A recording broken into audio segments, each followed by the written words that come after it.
and all these questions come up. This is really cool. Wow. Oh, is tech today making us more or less connected? I think that's a good question. All right, I'm going to answer that question. And forgive me that I can't tap on things right now. I don't know what the hell is going on. I gotta heat my damn thing. Okay, anyways, listen. Let's talk about tech. Okay. Technology is a double-edged sword. Of course it is. Look, I get to talk to you right now. I get to communicate. We get to share ideas. However, one thing that scares the crap out of me is everything has been cut down to like 15, 20-second increments. Our capacity for long-form discussions that are nuanced and complex are super limited right now. Our capacity for conceptual thinking is limited. And so I just want to throw a hypothetical out there. What if Albert Einstein were alive today? And what if he worked in a patent office and did some pretty dreary work, but he had time to like think through the theory of relativity and stuff. I'm just thinking, what if Einstein was addicted to his phone? Would he be able to sustain the long-form, complex thought process that brought him to a place that changed humanity? Or would he just be constantly interrupted and never get to that really rich, complex place? That's what scares me.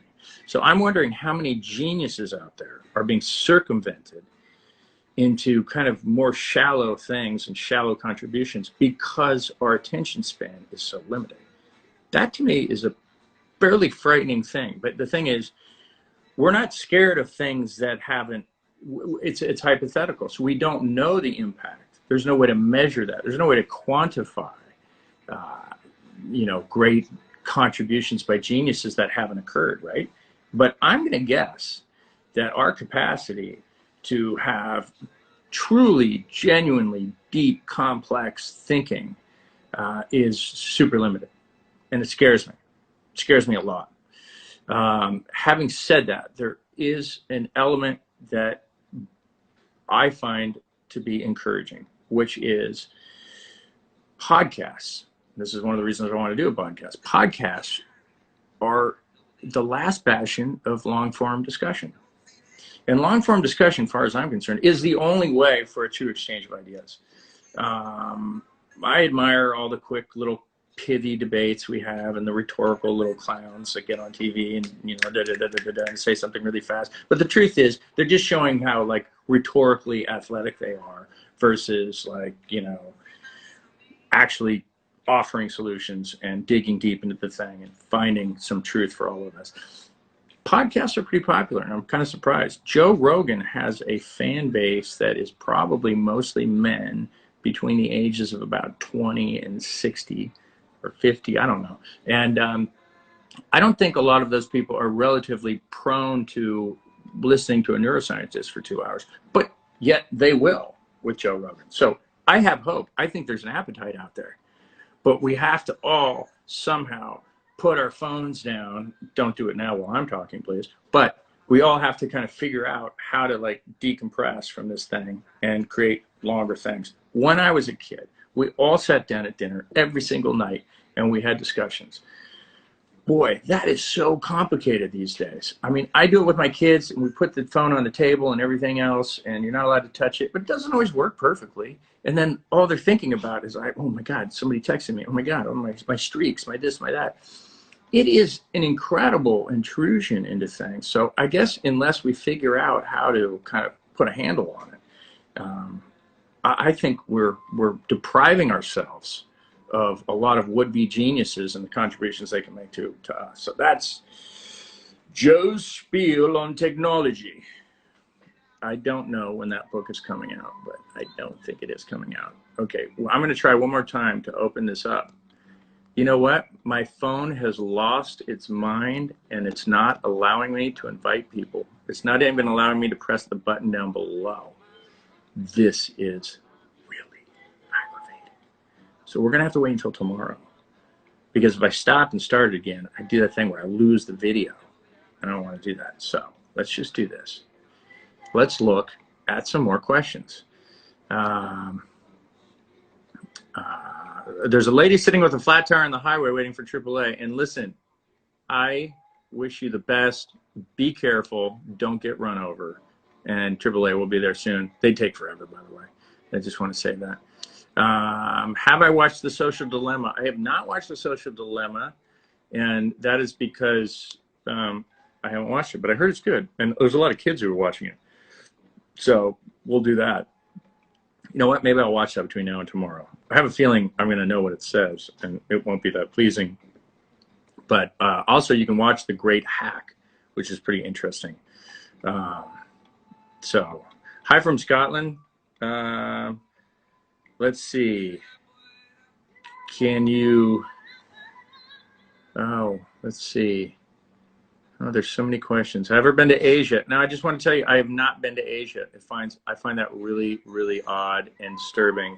And my oldest son likes to remind me of that. My oldest son likes to tell me that he's traveled more than me. Now, that's probably not true, but he's traveled an awful lot. And technically, I went in Istanbul over the Bosphorus.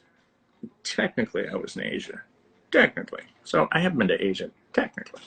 But I mean to go to Asia. I want to go to Asia. I want to go to Japan. I want to go to Cambodia and Thailand. There's so many places I want to go. There's so many things I want to do. I want to do so much. And I'm going to. Maybe, wouldn't it be cool? I'd take this show on the road.